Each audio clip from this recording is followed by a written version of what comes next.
பொதுவாக கன்னியாகுமரி மாவட்டம் கேரள மாநிலத்தின் அண்டை மாவட்டம் என்பதால் தினசரி கன்னியாகுமரி மாவட்டம் வழியாக கேரள மாநிலத்திற்கு ஏராளமான கனரக வாகனங்கள் இயங்கி வருகிறது.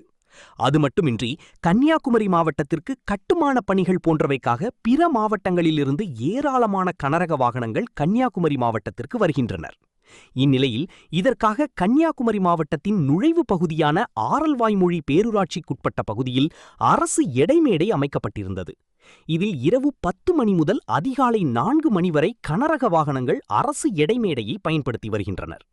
இதற்காக இரவு நேரங்களில் நீண்ட வரிசையில் கனரக வாகனங்கள் தவறு செய்யும் சாலை அருகாமையில் நிறுத்தி வைக்கப்படுகின்றன.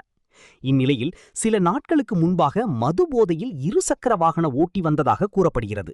இதனால் நிறுத்தி வைக்கப்பட்டிருந்த கனரக லாரி மீது மோதி விபத்து ஏற்பட்ட நிலையில் இதை காரணம் காட்டி தற்காலிகமாக அரசு எடைமேடையை நிறுத்தி வைத்துள்ளார்கள்.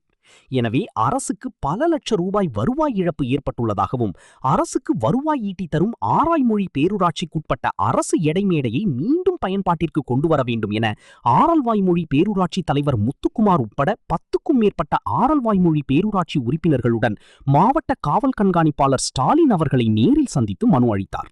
அந்த வெயிட் பிரிட்ஜ் எதுக்காக போட்டோம்னா, கன்னியாகுமரி மாவட்டத்தில் அதிகமான விபத்துகள் ஏற்படுது, அதிகமான லோடு பாரம் ஏற்றிட்டு வரதுனால அந்த விபத்துகள் ஏற்படுதுன்னு சொல்லி கண்மணி மாவீரன் ஒருத்தர் ஹைகோர்ட்ல ஒரு ரெட் பெட்டிஷன் போட்டு அந்த கோர்ட் ஆர்டர் அடிப்படையில தான் கன்னியாகுமரி என்ட்ரன்ஸ்ல ஆர்லாமில இன்னைக்கு 51 பேரூராட்சி இருக்கு. 51 பேரூராட்சியும் எல்லா பேரூராட்சியும் வெயிட் பிரிட்ஜ் கிடையாது. இது கன்னியாகுமரி மாவட்டத்துக்கு ஆர்லாமிலி திருநெல்வேலி மாவட்டத்தில் ஃபர்ஸ்ட் இருக்கனால அந்த ஆர்லாமிலி பேரூராட்சியில கோர்ட் ஆர்டர் மூலமா இந்த வெயிட் பிரிட்ஜ் நாங்க போட்டிருக்கோம். அரசு இடமேடை போட்டு இன்னைக்கு இந்த அரசு இடமேடையில இன்னைக்கு 1,32 லட்சம் ரூபாய் இன்கம் வந்திருக்கு. இன்னைக்கு இந்த வெயிட் பிரிட்ஜ் போட்டது மூலமா அரசுக்கு வந்திருக்கு, எங்க பஞ்சாயத்து பேரூராட்சிக்கு 1,32 லட்சம் ரூபாய் வந்திருக்கு. இப்போ ஒரு 20 நாளைக்கு முன்னாடி என்னன்னு பாத்தீங்கன்னா, அந்த லாரிகள் ரோட்டுக்கு சைட்ல தான் நிக்குதோ, அதுல அந்த மருத்துவர் பகுதியில் ஒரு லாரிகள் நிக்கும் போது நின்ன லாரிக்கு பின்னாடி ஒரு பையன் ட்ரிங்க்ஸ் அடிச்சுட்டு மோதி விபத்து ஏற்பட்டுட்டு, அதுல என்னன்னா அதுல 2 பேர் இந்த ஆர்லாமில இந்த வெயிட் பிரிட்ஜ் அரசு இடமேடையை க்ளோஸ் பண்ணணும். இப்ப என் கூட வந்திருக்கு பாத்தீங்கன்னா வைஸ் பிரசிடென்ட், கவுன்சிலர் எல்லாம் வந்திருக்கோம். எங்களுடைய இன்னைக்கு 18 பேர் இருக்கிறோம். அந்த 18 பேர் இன்னைக்கு மக்கள் பிரதிநிதி தான். இன்னைக்கு ஆர்லாமில 25,000 பேர் இருக்காங்கன்னா இந்த 18 பேரும் இன்னைக்கு இந்த அரசு இடமேடை அந்த லாரி வெயிட் பிரிட்ஜ் மூலமா இன்கம் தான் வந்துட்டு இருக்கு. இதை தடை பண்ணதுக்கு ஒரு 2 பேர், திமுக சேர்ந்த செல்வகுமார் இன்னொரு பையன் அவன் ட்ரிங்க்ஸ் அடிச்சு எப்ப பார்த்தாலுமே லாஸ்ட்ல ஒரு போலீஸ் இசி கூட வந்துச்சு. அந்த இதுலயும் அந்த பையன் தான் ரீசன். இந்த 2 பேருமே அன்னைக்கு நைட்டு ஏஎஸ்பி சார் வந்திருக்காங்க. ஏஎஸ்பி சார் தவறான தகவல் கொடுத்து, எப்படின்னா இது இந்த வெயிட் பிரிட்ஜ் நடந்தது பாத்தீங்கன்னா பஞ்சாயத்து தலைவர் தான். எப்ப பஞ்சாயத்து தலைவர்னா எப்படிப்பா கவர்மெண்ட்டுக்கு வருமானம் வரும்? பஞ்சாயத்து தலைவர் நடத்தவே இல்லையே. இது அரசு இடமே அங்க போர்டே வச்சிருக்கு.